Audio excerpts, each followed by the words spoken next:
We begin this fun-ass episode with Tony Stark trying to raise the bar of Captain America's fighting style. He has Falcon help retrofit him with a pair of jet boots. He explains that an aerial combat assist would raise Captain America's game to a new level. Captain America says he prefers his foot on the ground and doesn't want to rely on shitty technology or armor. Tony claims that Captain America needs a way to keep up with him should the battle take it up to the skies. He took Cap's old boots and teched them up a bit. Captain America claims that more tech does not necessarily mean better.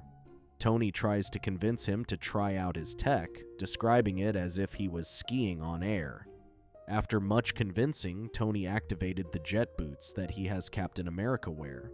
Captain America struggles to control it, crashing against the wall and the ceiling when he skillfully takes it off and sends it flying back at Tony and Falcon. Tony claims he can make minor adjustments, but Captain America refuses, claiming to stay on the ground, relying on his natural talents. Captain America claims he doesn't need technology as a crutch, and Tony gets slightly offended. He explains that he isn't afraid of technology, but that Tony is scared to be without it. He understands that Tony needs the arc reactor, but everything else isn't. He later challenges Tony to go 24 hours without his tech, which he accepts.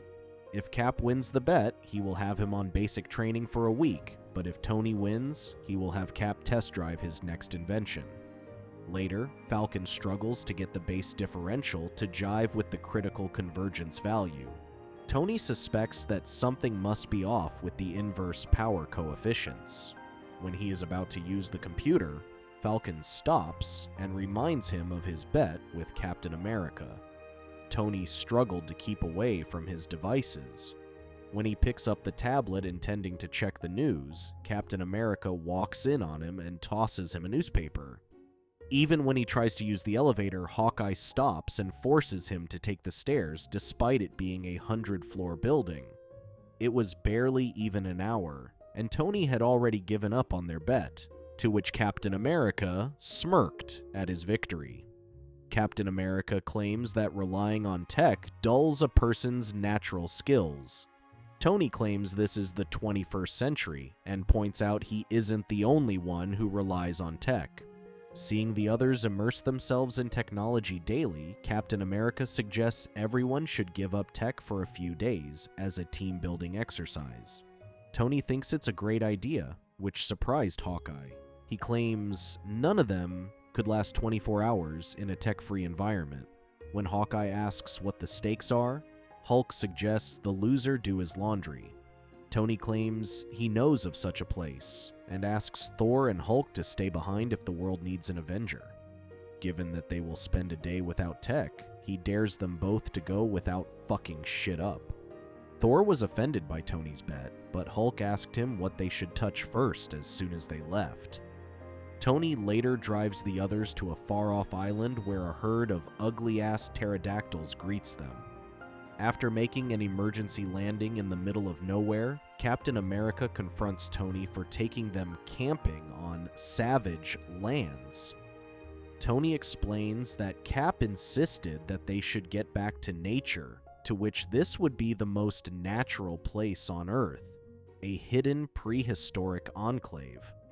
Although Falcon is excited to see all the dinosaurs, Tony grabs his phone and claims that the 24 tech-free challenge has already started. He explains that Jarvis was programmed to keep them out of their comfort zone for the entire day. Captain America is excited and suggests heading into the jungle to make camp. While Captain America gets a fire going, Tony and Falcon handle building a shelter, and they argue about how to go about it. Captain America tells Tony to think of the forest as his lab and that he's the experiment, and asks him what he would find inside him.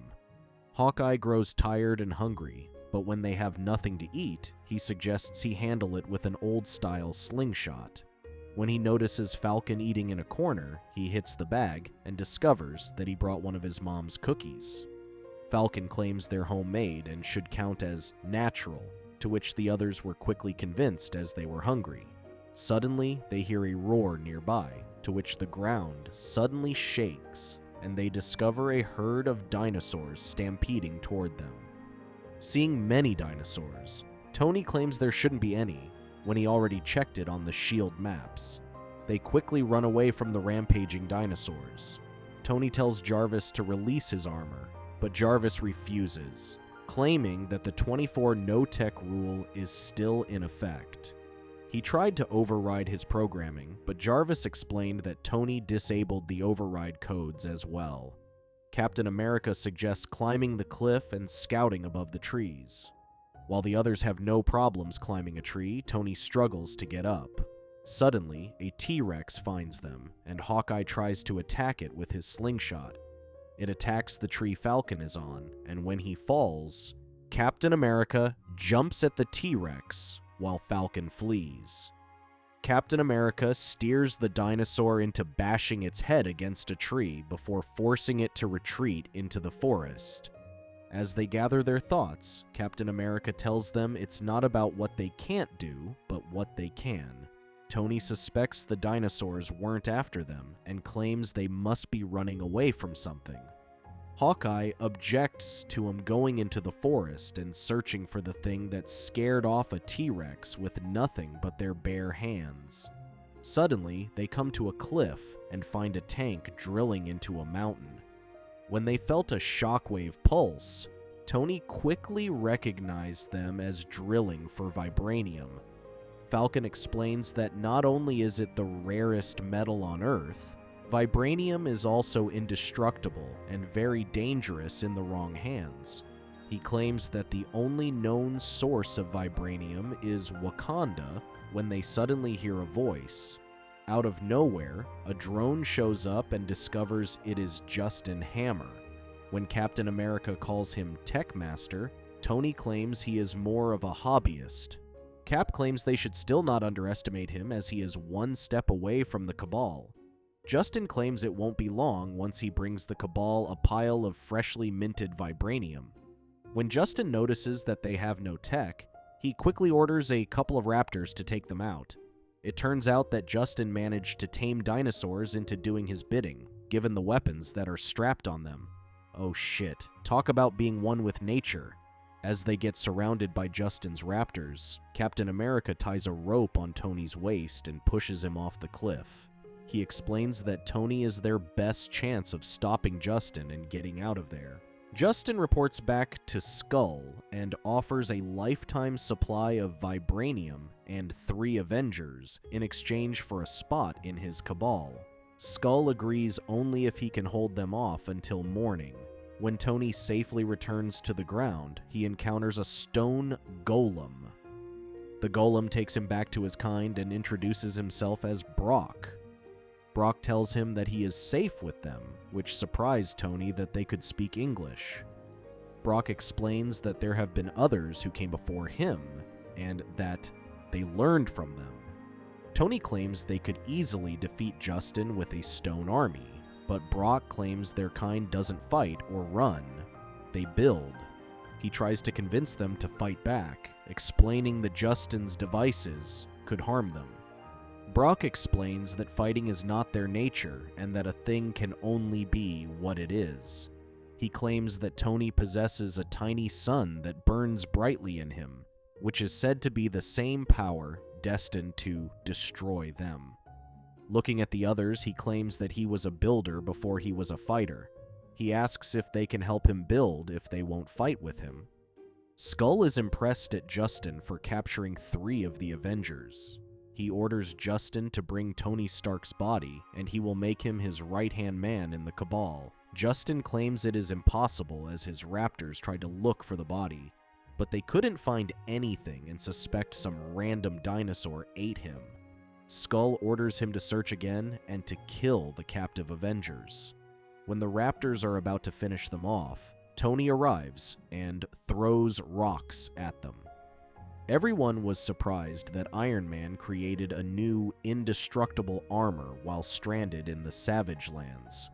When the raptors fired at him with weapons, Tony claimed that his armor was made of high-density, crystalline obsidians. It is known to be strong enough to repel light or raptor claws.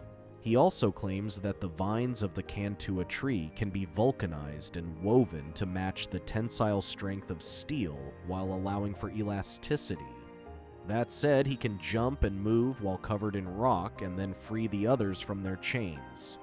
Hawkeye suspects Captain America has already predicted this, and Cap claims he knows Tony to be a builder. He knows Tony does not adapt to fit his situation, but rather, he adapts his situation to fit him.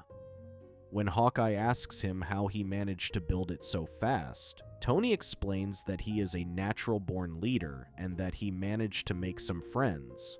Brock receives Tony's signal and claims he has shown them what is possible. He then orders his men to fire the catapults to destroy Justin's tank drilling into their mountain. When he realizes he is about to lose, Justin tries to convince Tony to work with him when Skull calls in and discovers that their plans have been thwarted. Skull claims that this was already expected, but despite his self-proclaimed brilliance, failure was simply part of his nature. He then cuts off the transmission, but not before telling Justin it would be unpleasant for him should they meet. In frustration, Justin picks up a weapon and fires it at Tony, but he brazenly takes the brunt of his attack. Justin claims his makeshift obsidian armor doesn't stand up to his weapon. When Justin stands on top of him, Tony picks himself up and punches him.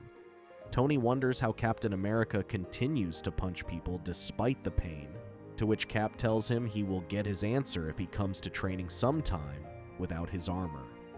Before they left, Tony took this chance to thank Brock and his kind for their help. He explains that for a bunch of stone people who spend their time sitting around, they make good projectiles. Jarvis informs Tony that the 24-hour tech ban is over, to which the Avengers jet appears behind them. When the jet opened its door, Falcon and Hawkeye couldn't wait to get inside. Brock claims it is tradition to offer them something for their victory feast, during which stone golems carry a giant frog into the jet. When Tony tries to turn him down, Brock claims it is rude to refuse a gift. Hawkeye and Falcon were forced to exit the vehicle when the frog stank the place up. On the way back, Tony claims it was an exhilarating experience, knowing he could handle himself even without his tech. When they returned to the tower, the others, especially Tony, were surprised the place was trashed. Hulk walks away when the others reeked, to which Thor calls them savages. Thank you for watching. Check out these other videos and make sure to subscribe and tap the bell to be notified about our latest videos. See you next time.